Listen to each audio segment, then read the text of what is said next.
너희가 그것을 먹는 날에는 너희 눈이 밝아져 하나님과 같이 되어 선악을 알 줄 하나님이 아심이라. 함께합니다. 여자가 그 나무를 본즉 먹음직도 하고 보암직도 하고 지혜롭게 할 만큼 탐스럽기도 한 나무인지라. 여자가 그 열매를 따먹고 자기와 함께 있는 남편에게도 주매 그도 먹은지라. 아멘. 네, 오늘은 좀 말만 어려운 걸 좀 배워보려고 합니다. 행위 언약이라는 걸 좀 배워보려고 합니다. 혹시 언약이 뭔지 아세요?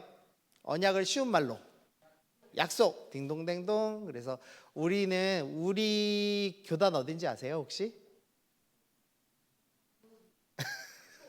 합동, 딩동댕. 네, 통합이라고 장신대 쪽 분들이 계시는 곳이 있고, 저희는 총신대 쪽에 합동이라는 이제 교단입니다. 근데 이 합동이나 뭐 고신이나 뭐 합신이나 뭐 백석이나 이런 데에서 하는 신학의 결은 다 똑같거든요. 거기를 이제 개혁주의라고 부르는, 이제 우리가 신학 그 노선을 따라가고 있는데, 거기서는 성경 전체를 뭐로 푸는 거냐? 이 언약, 약속이라는 개념으로 풀고 있습니다. 그래서 성경에서 이 약속이 너무 중요하기 때문에 하나님이 이전에 하신 약속, 새로운 약속이라고 해서 구약과 신약을 여러분이 지금 보고 있잖아요. 그래서 모든 성경의 범위를 약속으로 지금 해석을 할 겁니다. 근데 그 중에서 가장 첫 번째로 나타난 약속을, 이 약속인 행위 언약에 대해서 오늘 좀 살펴보려고 합니다.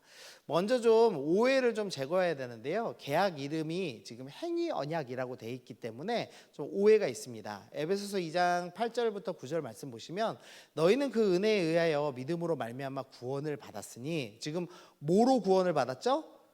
은혜에 의하여 구원받았습니다. 그래서 이것은 너희에게, 사람에게 난 것이 아니요 하나님이 일방적으로 주시는 선물입니다. 그러면서 우리가 잘 아는 구절 말씀이 나와요. 행위에서 구원이 난 것이 아니고 은혜로 하나님이 주셨기 때문에 누구도 자랑할 수 없습니다라는 구절입니다. 많이 들어보신 구절이죠. 그래서 우리는 행위로 구원받을 수 있나요, 없나요? 자, 돈으로는 구원을 살 수 있나요, 없나요? 지식으로도, 미모로도, 네, 없습니다. 그러니까 행위로는 우리가 분명히 구원을 살 수 없다라는 걸 배웠습니다. 그런데 오늘 나오는 첫 언약인 이 아담과 하나님과 맺은 언약은 행위 언약이라는 독특한 이름이 붙어 있다는 거죠. 왜 아담에게는 이 행위로 구원을 받는 언약을 주님이 체결하셨는가? 이유는 간단한데요. 아담이 하나님과 맺을 때는 타락하기 이전이었기 때문입니다. 무슨 소리냐? 우리는 모두 죄악 중에서 태어났어요. 그러나 아담은 죄가 없는 상태를 경험해 본 사람입니다. 여러분은 단 한 번도 죄를 경험하지 않은 적이 없어요. 자, 이렇게 설명하면 에이, 또 기독교 이상한 말 하네, 성악설 얘기하네 이러면서, 애기들은 죄가 없잖아요, 이제 이렇게 얘기하시거든요. 그거는 아기를 안 길러봐서 그런 거예요. 아기는, 어거스틴 선생님 말입니다. 제 말이 아니고 어거스틴 선생님 말에 뭐라고 했냐면, 아기는 이기적인 존재여서 어머니의 수고와 힘듦을 전혀 고려하지 않고 울어제낀다 라고 얘기해요. 혹시 어머니의 심기를 살피면서 때에 맞춰서 어머니 기분 좋을 때만 우는 아기를 보신 적 있어요? 없죠. 아기는 철저하게 이기적이죠. 그래서 이 나쁜 말로 하면 똥 싸는 기계예요. 2시간마다 먹고 똥을 항상 생산해내시는 그 시절을 여러분도 보내셨고 저도 보냈죠. 아기는 이기적인 존재죠. 그래서 여러분은 철저하게 부모님을 고려하지 않고 죄 가운데 출생을 했습니다. 그래서 우리는 행위로 구원받을 수가 없어요. 그런데 아담은 태어나서는 죄가 없는 상태, 그래서 죄를 지을 것이냐 안 지으실 것이냐를 선택할 수 있는 사람이었기 때문에 하나님께서 이 아담에게는 행위를 통해서 구원을 주는 행위 언약을 맺으셨습니다. 예레미야 17장 9절인데요. 만물보다 거짓되고 심히 부패한 것은 사람의 마음이라. 근데 이제 우리는 마음이 어떻게 됐다고 써 있죠, 성경에? 지금 뭐라고 써 있습니까? 성경 용어 그대로 표현해 보세요. 여러분의 마음은 어떤 상태입니까? 부패했습니다. 부패처럼 많은 게 있다는 거 얘기하는 거 아니에요. 썩었다고 얘기하는 겁니다. 자, 옆에 사람 얼굴 좀 보세요. 자, 마음도 썩고 얼굴도 썩었죠. 네. 아니야? 누나는 안 썩었어? 우리 아영자매님은 얼굴은 안 썩은 죄인이라고. 네. 우리는 마음 자체가 썩었습니다. 이거는 무슨 표현이냐면 하나님이 기뻐하시는 의로운 행동을 하지 못한다라는 표현을 하는 거예요. 우리가 착한 일을 할 때도 정말로 선한 마음으로 착한 일을 하는 것이 아니라 나를 누군가가 인정해 줬으면 나는 의인이고 선한 사람이야라는 대접을 받기 위해 은근히 나는 남보다 높기 위해서 선한 일을 하는 경우들이 참 많죠. 그래서 우리는 심지어 선한 일을 할 때조차도 뭔가 대가를 바라는 마음이 부패한 존재다라고 성경은 설명합니다. 그러나 아담은 그런 상태가 아니었다라는 것을 전제라고 이제 이 본문을 보시면 좋겠습니다. 자, 그러면은 이 2장 16절부터 17절에는 계약서가 있다라고 신학자들이 발견을 해놨습니다. 계약을 할 때는 이제 세 가지가 필요합니다. 먼저 계약을 체결하는 양측이 필요하죠. 갑과 을이 필요하죠. 그 다음에 계약의 조건이 있어야 되고, 그 다음에 그 계약대로 성실하게 이행했을 때 이행한 결과가 있어야 됩니다. 한번 좀 찾아볼까요? 자, 먼저 이 창세기 2장 16절 17절에서 계약을 체결하는 양측 누구와 누군가요? 그렇죠. 하나님과 아담입니다. 그 사람은 아담이죠. 그럼 누가 갑이에요? 하나님이 갑입니다. 근데 우리가 참 하나님을 을로 여기잖아요. 여러분 하나님한테 갑질하시죠? 내가 똑바로 주님께서 똑바로 복을 안 내리시면 교회 안 갈 거예요. 이러면서 자살 테러 하시잖아요. 맞죠? 영적 자살 테러. 갑질하시지 마십시오. 하나님이 갑입니다. 자, 여기에 이제 좀 제가 독특한 표현을 써놨어요. 모든 피조물의 대표자 아담. 요거 이제 이따가 설명드리겠습니다. 자, 계약 조건은 뭡니까? 계약, 뭐를 해라, 뭐를 하지 말아라 이런 조건이 있죠. 뭐가 있죠? 네, 선악을 알게 하는 나무의 열매는 먹지 말라. 맞죠? 핵심 내용은 선악과를 먹지 말라라고 돼 있습니다.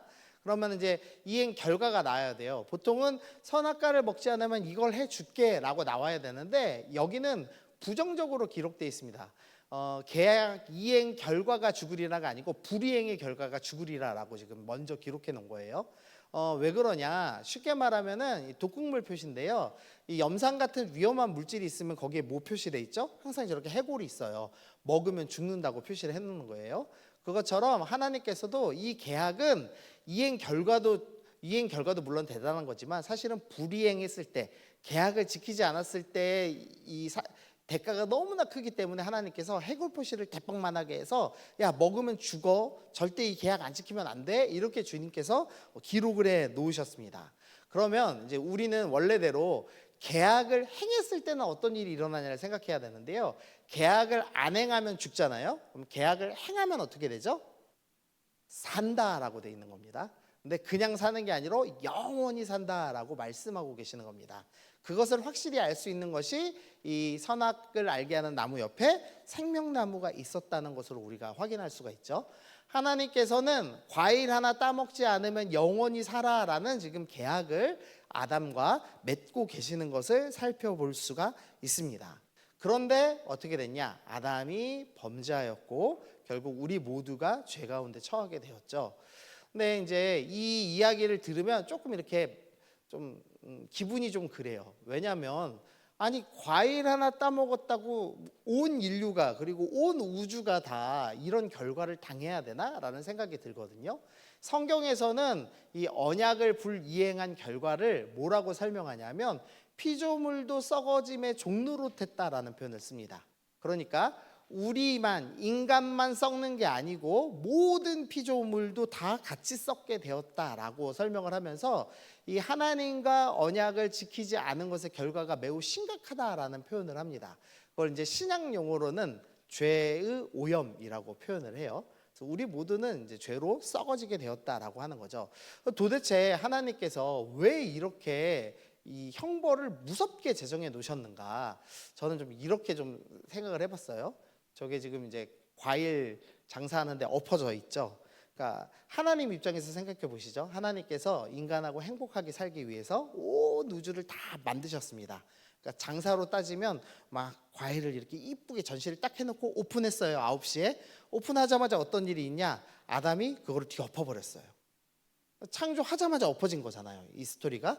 그러니까 하나님 입장에서는 이게 되게 사실은 화나는 이야기라고 할 수 있겠죠. 단순히 화나는 이야기가 아니고요. 자, 범죄의 결과 로마서 6장 23절 죄의 삭은 사망이다. 죽음으로써만 이 값을 치러야 되는 형벌이 되었습니다. 근데 또 왜 그렇게 심각하냐? 아담이 범죄함으로써 온 우주가 다 죄로 오염됐습니다. 다 썩어졌습니다. 그래서 하나님 입장에서 이거를 변상받으려면 어떻게 해야 되냐? 인간이 온 우주를 다시 창조해서 하나님한테 새 거를 갖다 드려야 돼요. 근데 여러분, 온 우주를 새로 창조해서 주님께 드리실 수 있어요, 없어요? 없잖아요. 온 우주를 망가뜨렸으니까 사실은 우리는 죽음으로 끝난 건 오히려 쌍값인 거죠. 맞죠? 사실은 더 큰 벌을 받아야 마땅했습니다. 그런데 하나님께서 어쨌든 이렇게 우리가 이제 죄로 인해서 죽음에 이르게 되었다라고 말씀하죠.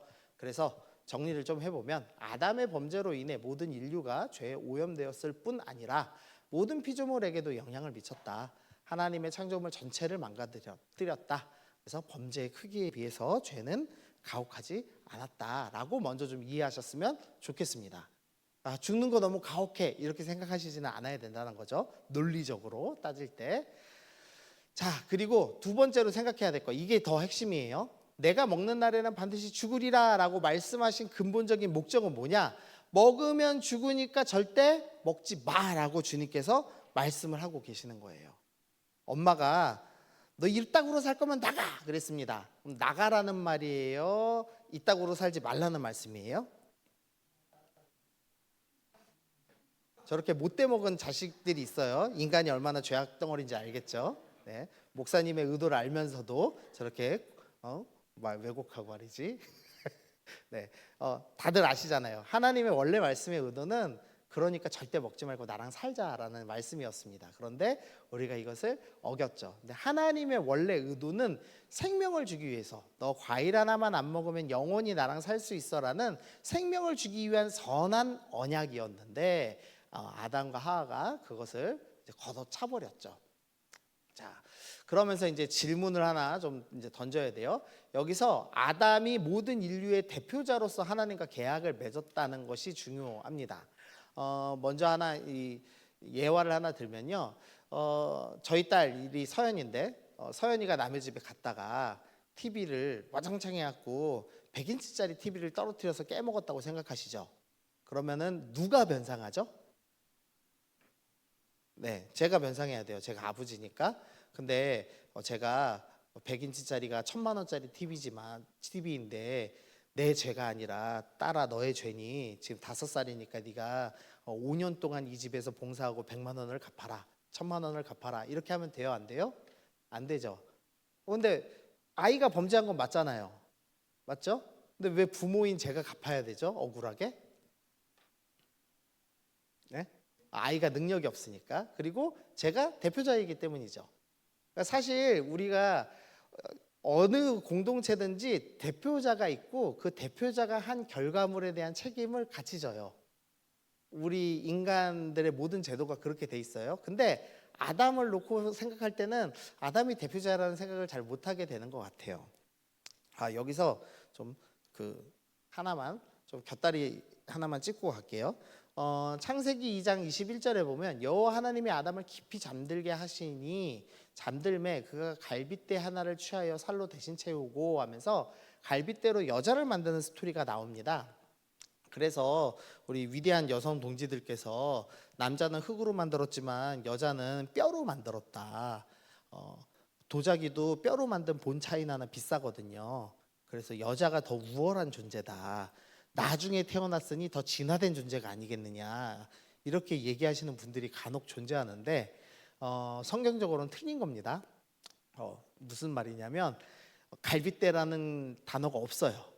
원어 성경에는. 원어 성경은 옆면에서 나왔다로 되어 있습니다. 그러면 이제 왜 옆면에서 나온 거냐?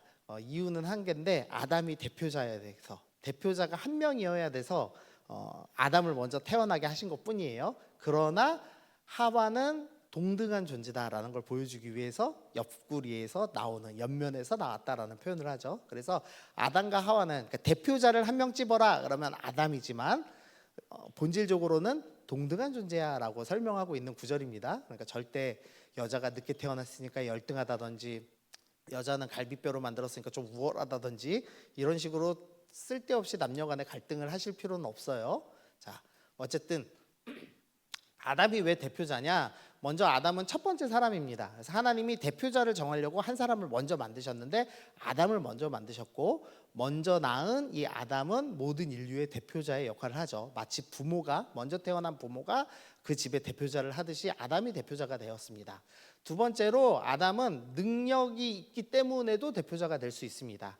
우리가 이미 살펴봤듯이 모든 생물의 이름을 지어주는 존재로 나오죠. 그래서 이름 짓다라는 게 의미, 그것 빼놓고라도 수많은 동물의 이름을 지을 정도로 판단력이 있고 지능이 아주 뛰어난 존재였다, 능력이 출중한 존재였다라고 성경은 표현하면서 아담은 능력만으로도 대표자가 될 수 있어, 이렇게 설명하죠. 그리고 세 번째, 아담의 상태가 더 중요합니다. 모든 우리는 죄로 다 오염된 상태에서 태어났지만 아담은 죄로 오염되지 않은 상태에서 태어났어요. 그렇기 때문에 아담은 이런 걸로 볼 때 다 대표자가 될 수 있었다는 거죠. 그리고 아담은 세 개의 중요한 직책을 다 소유했죠. 다스리라고 했던 왕, 그다음에 성전을 만들고 지키는 제사장, 하나님의 말씀을 대신 전하는 선지자의 신분을 다 갖고 있었기 때문에 이 네 가지의 상태가 조건이 다 있었기 때문에 아담은 충분히 대표자가 될 만했습니다. 그래서 성경은 한 사람 아담으로 말미암아, 아담이 대표자인데 아담이 하나님과 계약을 어겨서 죄가 들어왔습니다라는 표현을 자주 사용합니다. 근데 이제 이 얘기를 들으면 좀 억울한 거예요. 우리 입장에서 아담이 범죄했는데 왜 우리가 책임을 져? 이렇게 생각하기가 쉽다는 거죠. 근데 이제 그거에 대해서 설명을 좀 드려볼게요.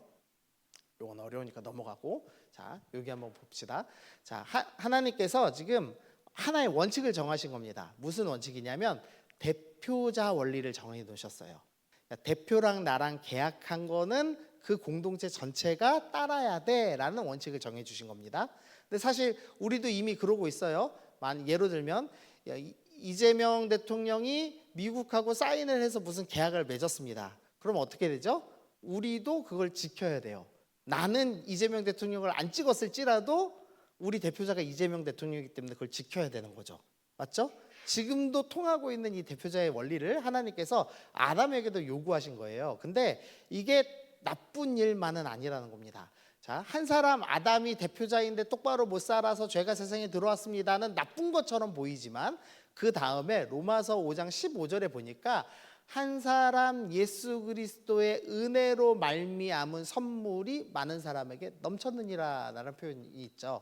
성경에서는 아담이 첫 번째 대표자야. 근데 아담은 실패했지. 그래서 두 번째 대표자를 보내주셨습니다. 그분이 누구냐면 예수님이세요. 예수님이 우리의 대표자가 되셔서 이 땅에서 하나님과 맺은 모든 언약을 다 지키셨습니다. 예수님께서는 죄가 없이 태어나시죠. 그래서 남자를 통하지 않고 태어난다는 어떤 독특한 방법으로 이분은 죄가 없이 태어났어, 아담하고 똑같이 죄 없이 태어났어 라는 걸 보여주죠. 그 다음에 예수님께서는 이 땅에 사시면서 죄를 짓지 아니하시고, 유혹은 똑같이 받았습니다, 우리랑. 그러나 죄를 짓지 아니하시고 완전히 모든 율법을 다 지켜 행하심으로 의로우신 분이라는 걸 입증하죠. 그리고 나서 이제 예수님을 대표자로 여기는 사람들은 구원받는 놀라운 은혜를 주신 겁니다. 그래서 조금 어려운 단어를 하나 써보면은요, 한번 따라해 보세요. 칭의. 들어보셨죠? 한 번쯤. 의롭다고 칭한다 해서 칭의예요. 무슨 표현이냐면, 예를 한번 들어볼게요. 여러분 혹시 지금 만약에 여러분이 태국으로 놀러 갔다고 한번 생각해 보세요. 자, 태국에 놀러 갔는데 태국 범죄 집단에게 납치를 당했어요, 여러분이. 그러면은 대한민국 군대가 여러분을 구하러 옵니까, 안 옵니까? 태국에서 범죄자 집단에게 여러분이 납치를 당했습니다. 자, 대한민국 군대가 여러분을 구하러 옵니까, 안 옵니까? 몰라요, 혹시? 안 옵니다, 여러분. 여러분이 세금을 많이 내시겠지만 대한민국은 태국으로 군대를 집어넣을 수가 없어요. 그런데 딱 이상한 나라 하나가 있습니다. 전 세계에서 우리나라 놈을 잡았어? 그러면 군대 보내갖고 남의 나라 신경 쓰지 않고 군대를 보내는 나라가 딱 한 군데 있어요. 어딘지 아세요? 미국. 미국은 자국민이 잡히면 군대 투입해서라도 꺼내 옵니다. 니네 나랑 싸워볼래? 아니면 우리 국민 내놓을래? 이래갖고 끝까지 싸워서 빼내거든요. 자, 예를 들어보죠. 이재함이 검은 머리 외국인이에요. 영어는 한마디도 못해. 근데 부모님이 돈이 많아갖고 제가 미국의 영주권을 가진 사람입니다. 미국 시민이야.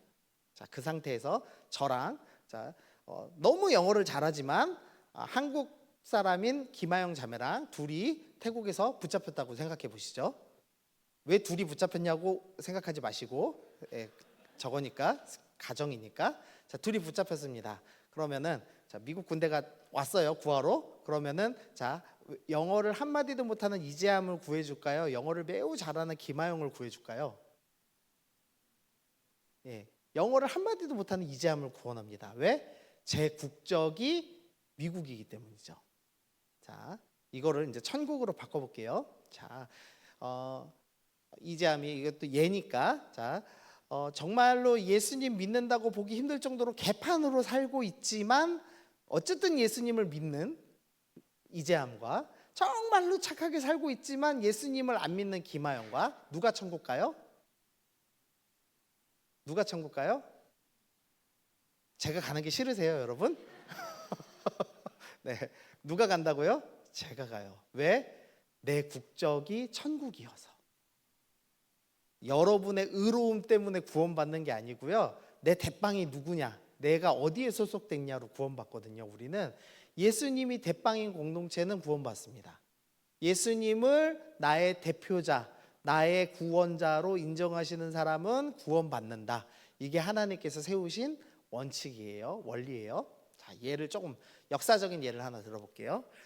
제가 정말 좋아하는 사진입니다. 1970년 폴란드 바르사바 유대인 위령탑에 무릎 꿇고 사죄하는 빌리 브란트 서독 총리라고 돼 있죠. 저 빌리 브란트라는 사람은 너무 좋은 사람입니다. 나치가, 히틀러가 전 세계를 공격하고 나라를 괴롭히고 유대인들을 수백만 명을 학살하던 그 시대에 이 나치에게 저항하던, 쉽게 말하면 독립군이었어요, 이 빌리 브란트가. 그런데 이제 나라가 패망하고 이 빌리 브란트가 나중에 이제 정치인이 돼서 이제 독일의 대표자가 된 겁니다. 한번 생각해 보시죠. 자, 나치 범죄를 이 빌리 브란트라는 총독은 했습니까? 안 했습니까? 안 했어요. 맞죠? 그러니까 나치 범죄에 대한 죄가 없습니다. 그런데 독일에 있는 수많은 사람들은 나치 범죄를 했습니까? 안 했습니까? 했어요. 맞죠? 그런데 이 범죄를 전혀 저지르지 않은, 죄가 없는 이 사람이 범죄 저지른 집단의 대표자가 된 거예요. 맞죠? 그리고 나서 이 대표자가 뭘 했냐? 자기는 죄가 없음에도 불구하고 이 공동체를 대표하기 때문에 대신해서 무릎을 꿇고 사죄하고 있는 장면이죠. 그래서 죄를 용서받고 있는 장면이죠. 이 사람이 무릎을 꿇은 이후로 이제 독일은 나치 범죄에 대해서 회개를 철저하게 하는 나라로 인정이 돼서 지금은 지도자 국가 G7 안에 들어가잖아요. 이제 독일을 전범국이라고 부르진 않잖아요. 잘 우리가. 그러니까 대표자가 회개했기 때문이죠. 자, 그럼 여기서 질문. 독일에는 여전히 나치를 추종하는 사람들이 있을까요? 없을까요? 여전히 소수가 남아 있습니다. 그럼에도 불구하고 대표자가 회개했기 때문에 독일 전체는 전범국으로 보지 않아요. 이게 대표자의 원리입니다. 한 대표자가 회개함으로써 그 효력을 전체가 누리는 그런 은혜의 원리죠. 근데 주님께서 이 원리를 지금 적용하시는 거예요. 아담이 대표자가 돼서 아담 하나 때문에 모두가 범죄 당한 것처럼 느끼기 쉽지만, 그러나 사실 일단 아담은 능력도 상태도 모든 면에서 대표자가 될 만한 사람이어서 세우신 것이었고, 아담이 실패하더라도 두 번째 아담, 두 번째 대표자로 오실 예수님께서 우리 공동체를 대신해서 이 모든 죄를 해결해 주실 수 있기 때문에 대표자 원리로 우리에게 적용하고 계시는 겁니다.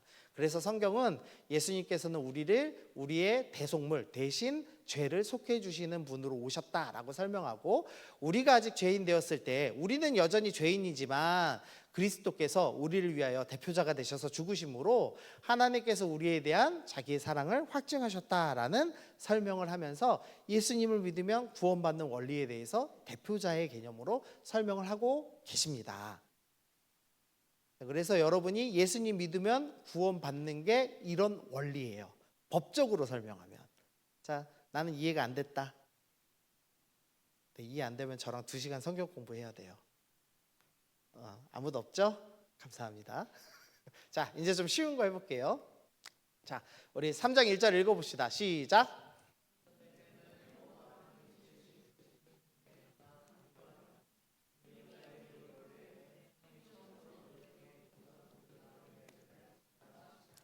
네, 뱀이요 하나님의 말씀을 지금 과장하고 있죠. 하나님은 원래 뭐라고 말씀하셨죠?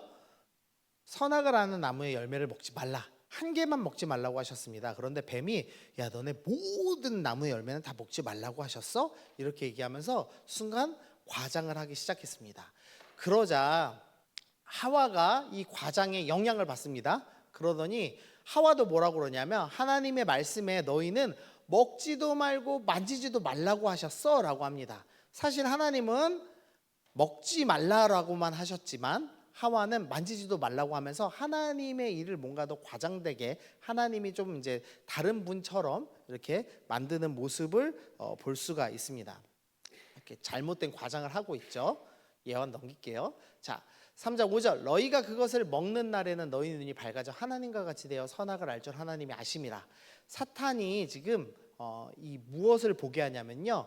주어진 것, 우리에게 주어진 에덴 동산이 있었고 모든 나무의 열매가 있었고 생명나무가 있었습니다. 그런데 그 좋은 것을 보지 않고 금지된 딱 하나의 것, 선악과를 바라보게 했습니다.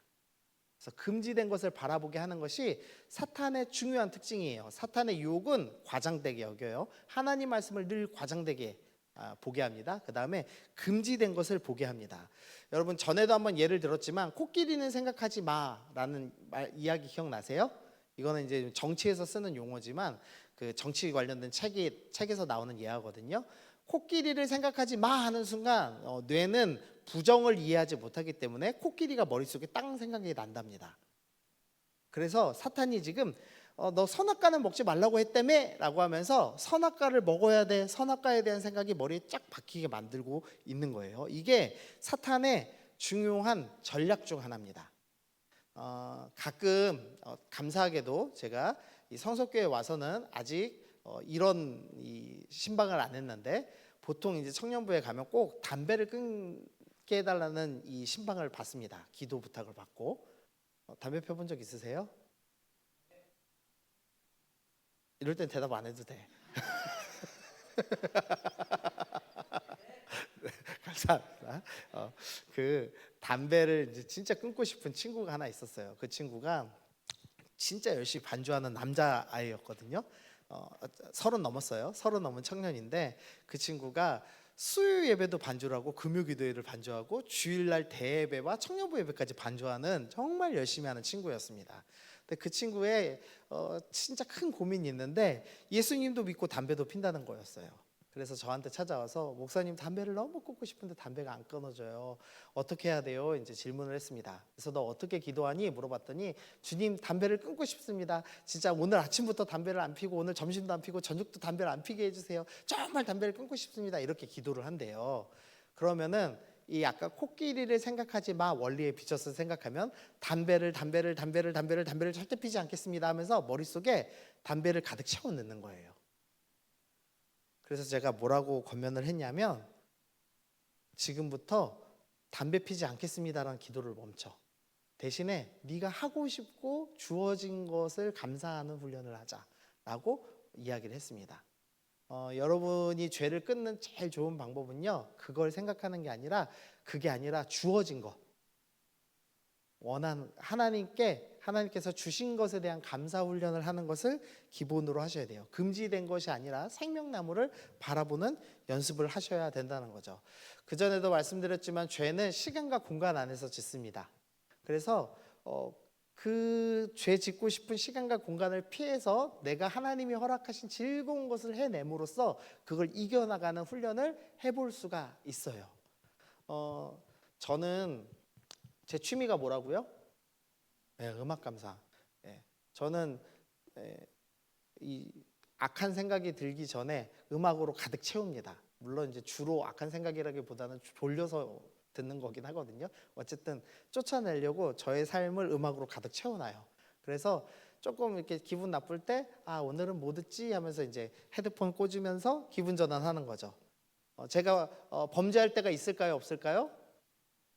있죠. 목사도 죄인이에요. 여러분하고 똑같아요. 죄의 유혹을 받습니다. 그럼 어떻게 하냐? 어떻게 하면 죄를 안 짓지? 어떻게 하면 죄를 안 짓지? 이러면 이럴수록 자꾸 생각나거든요. 그럴 때는 공간을 피해서 하나님이 주신 기쁜 것을 찾는 연습을 할 필요가 있다는 거죠. 그래서 사탄의 주요 전략이 금지된 것을 바라보게 한다라는 것을 좀 기억하시면 좋겠습니다.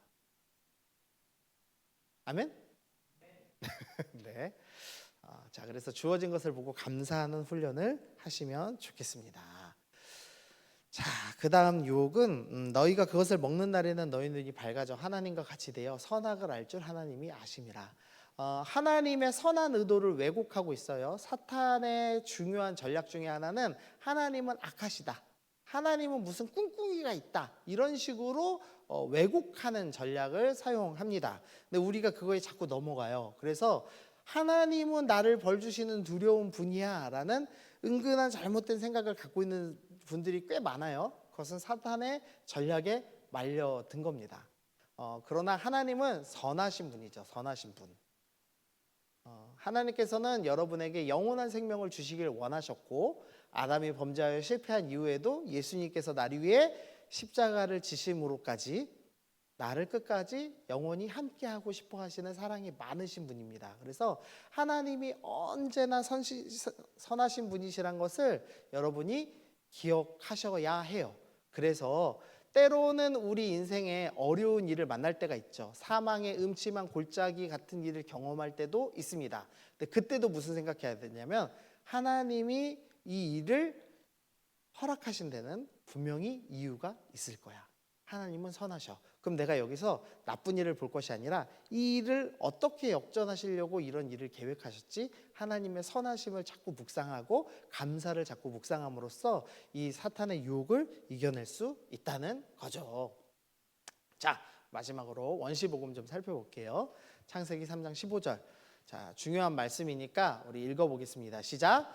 내가 너로 여자와 원수가 되게 하고 내 후손도 여자의 후손과 원수가 되게 하리니 여자의 후손은 내 머리를 상하게 할 것이요. 네, 여기서 여자의 후손 하고선 제가 가로치고 씨라고 적어놨죠. 여자의 후손들이 아니라 여자의 후손이라는 한 명이 나와서 뱀의 머리를 상하게 할 것이다 라고 지금 예언을 하고 있습니다. 여자의 후손들인, 그러니까 우리가 다 여자로 태어났었잖아요, 여러분. 엄마가 다 있죠. 여자로부터 태어난 이 사람들, 예수님 믿는 사람들이 뱀의 머리를 밟을 거야 라고 예언하는 게 아니에요. 단수로 한 명이 적혀 있는 겁니다. 여자의 후손인 어떤 분이 와서 뱀의 머리를 밟을 거야 라고 이야기를 하기 시작하는 겁니다. 그러니까 우리의 힘으로 구원받을 수 없기 때문에 하나님께서 여자의 후손으로 오실 한 분이 뱀의 머리를 부수고 너희를 대신하여 승리하고 너희의 대표자가 되어서 너희를 구원할 거야 라는 예언을 처음으로 저 3장 15절에 넣어주셨습니다. 그래서 이 말씀을 원시복음, 제일 처음에 있는 복음이다 라고 해서 원시복음이라는 별명을 신학자들이 붙였습니다.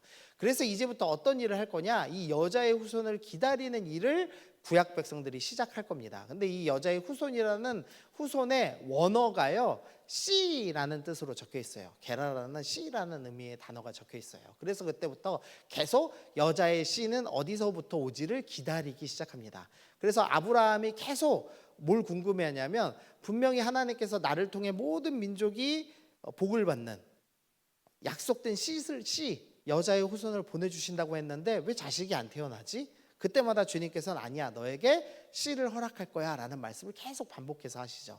그래서 아브라함의 후손으로 예수님이 오시고, 또 다윗에게 설명할 때도 다윗 너를 통해서 씨를 주실 거야, 그게 바로 구원자야 라는 얘기를 하세요. 그래서 성경을 구약을 한 줄로만 딱 요약하면 아담의 씨로 오시고 다윗의 씨로 오시는 예수님이라고 요약할 수 있거든요. 그래서 마태복음은 유대인들의 복음인 마태복음은 아브라함과 다윗의 자손 예수 그리스도의 계보다라는 표현으로 구약 전체를 한 절로 요약하는 스토리가 나옵니다. 자, 어쨌든 복잡한 거 다 잊어버리시고 주님께서 아담을 대표자로 삼아서 과일 하나만 안 따먹으면 영원히 사는 은혜를 주셨는데 아담이 따먹고 범죄했습니다. 그런데 예수님께서 오셔서 우리를 대신하여서 모든 의로움을 다 이루시고 이 죄인인 공동체를 대표해서 나를 대신해서 십자가에 달려 죽으심으로 우리의 모든 죄를 해결하시는 스토리가 성경에 지금 기록돼 있다라고 설명을 하고 있는 거예요. 자, 어렵죠? 안 어렵죠? 생각보다? 네. 근데 이제 우리는 어쨌든 예수님이 나의 구원자야, 나의 대표자야, 대빵이야. 그것만 기억하시면 되고, 그다음 우리는 이제 실제로 이제 적용할 건 요걸 좀 적용해 보시죠. 유혹은 먼저 말씀을 좀 과장되게 했다는 겁니다. 먹지도 말고 만지지도 말라. 모든 과일은 먹지 말라고 하셨어 라고 하면서 과장되게 여기게 만들면서 하나님이 뭔가 이상한 분, 하나님 우리를 괴롭히시는 분이라고 하나님 자체를 좀 왜곡시키는 것으로 유혹이 시작됐다는 걸 좀 기억하시면서 혹시 내 삶에 하나님을 좀 과장되게 여기는 거 있지 않나? 하나님이 그럼 그렇지 나한테 뭐 좋은 거 주시겠어? 이런 생각을 은근히 갖고 있지는 않나를 좀 생각하시면서 내 안에 하나님을 과장되게 여기는 게 있다면 버려야 되겠다. 그러려면 좀 말씀을 있는 그대로 읽는 연습을 좀 하셔야 돼요. 여러분이 성경을 반복해서 똑같은 구절들을 읽으시다 보니까 이전에 들었던 말씀으로 이 성경을 해석하거든요. 그래서 하나님을 자꾸 왜곡할 수가 있어요. 그래서 사실은 좀 성경을 읽는 좋은 방법 중에 하나는요, 여러분이 익숙치 않은 성경 버전을 읽는 겁니다. 그래서 여러분이 익숙치 않은 새 번역이나 쉬운 성경으로 성경 읽기를 넣어놓은 거예요. 그래서 익숙치 않은 걸 읽어서 말씀을 그대로 먹는 훈련을 좀 해보시면 좋겠어요. 하나님의 말씀을 왜곡하지 않고 먹는 훈련을 해야 되는 거죠. 그 다음에 금지된 것이 아니라 주어진 것을 보고 감사하는 거. 여러분에게 주어진 것이 뭐뭐 있나 한번 적어보실래요? 지금 오늘 좀 여유가 있으니까.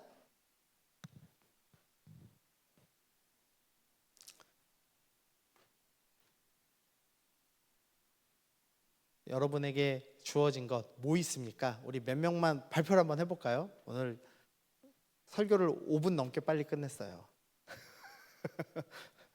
네, 누구한테 갈까?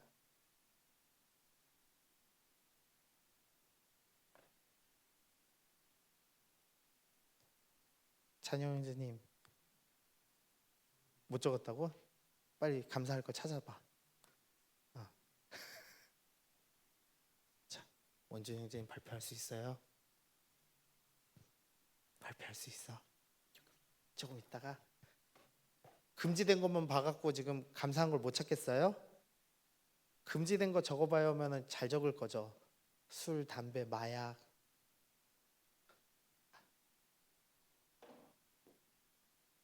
자, 현준 형제님, 네, 자, 나에게 주어진 것 감사할 것 하나. 여자친구 빼고.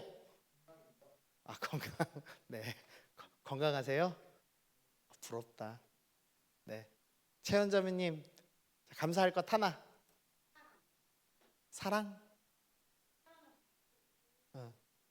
사랑을 받고 있고 주고 있으니까. 네, 결혼이 얼마 안 남았으니까 좋습니다.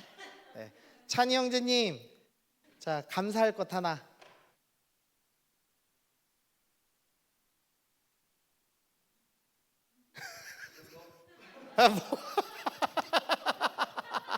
뭐야? 외모요? 솔직히 맞지. 나도 저 키와 저 외모를 갖고 있었다면, 네, 어디에 있었을까? 나는 하나만 더 해볼까요? 하나만. 우리 영미자매님, 모태신앙. 모태신앙 감사한 거죠. 저는 모태신앙 아니거든요. 맞아. 되게 저는 예수님 믿는 게 힘들어요. 그래서 쉽지 않아요. 저희 어머니 나 목사 되고서는 장명소에서 돈 주고 이름 바꿨어. 모태신앙 감사한 일이에요. 네. 또 형제님 마지막으로 대미를 장식해 주세요. 하나만. 아, 교회. 야, 성속교회 청년부가 감사할 거리다. 아, 여러분도 그러시죠? 네, 마지막 우리 이제 사연팀 나오시고요. 자, 하나님의 의도를 왜곡하지 않고 선하심을 기억하는 훈련. 하나님이 여러분에게 지금 주신 고난은 하나님의 선하신 계획이 있기 때문입니다. 아멘. 저는 간이 안 좋아요, 여러분. 저는 비형간염 이 실제로 발병해서 한 2번 정도 몇 개월을 쉰 적이 있거든요. 9개월, 1년 단위로 쉰 적이 있어요. 그 정도로 간이 되게 안 좋습니다. 근데 간이 안 좋으면 군대를 안 가는 거 아세요, 여러분? 신체 검사할 때 간 검사를 해요. 그래서 제가 신체 검사에서 2번을 빠꾸 당했어요. 간 수치가 높아서. 한 번만 더 빠꾸 당하면 군대를 안 갈 수 있었습니다. 그래서 저희 교회 목사님 아들인 형이 교회를 위해서 오늘 하루만 술 먹고 내일 피 검사를 받아라 이렇게 얘기를 했어요. 왜냐하면 제가 교회에서 하는 봉사가 많았으니까. 근데 주님이 안 보내실 거란 믿음을 가지고 그날 일부러 잠을 잘 자고 갔는데 수치가 5가 모질하게 나왔어요. 그래서 군대에 끌려갔습니다. 군대에 끌려가자마자 심장병이 있는 게 발견돼서 훈련을 한 번도 못 받았어요. 그러니까 골칫덩어리 신입이 온 거예요. 간도 나쁘지, 심장도 나쁘지, 훈련 하나도 못하지. 그러니까 저는 군대에 갈 이유가 없는 사람이고 교회에 남아있는 게 너무 행복한 사람인데 끌려온 거죠. 그래서 제가 주님 많이 원망했어요. 주님 날 왜 여기에 보내셨어요? 라고 했는데 제 인생에서 사역에 관해서 가장 많은 경험을 한 곳이 군대였어요. 예수님을 안 믿는 사람을 가장 많이 경험했고 또 제가 아는 모든 리더 중에서 제일 좋은 리더를 군대에서 대대장님을 만나면서 경험을 했습니다. 그러니까 제가 전역할 때가 돼서야 군대 생활이 나에게 주신 선물이라는 것을 알게 됐어요. 근데 들어갈 때는 미칠 뻔했죠. 하나님께서 우리한테 고난을 주실 때도 있습니다. 그러나 하나님은 반드시 선하신 분이어서 선하게 열매 맺으시는 분이죠. 그래서 지금의 고난까지도 선하시게 맺으시는 분이라는 것을 좀 기억하시면서 그 주님의 선하심을 생각하시면서 우리 함께 주님 앞에 나아갔으면 좋겠습니다. 네, 우리 함께 찬양하면 좋겠는데요. 우리 예수님 그의 희생 기억할 때라는 찬양을 준비했어요. 우리를 죄 가운데서 구원하시고 우리를 가장 선하게 이끄시는 그 주님을 우리 기억하시면서 우리 함께 찬양하며 나아가겠습니다.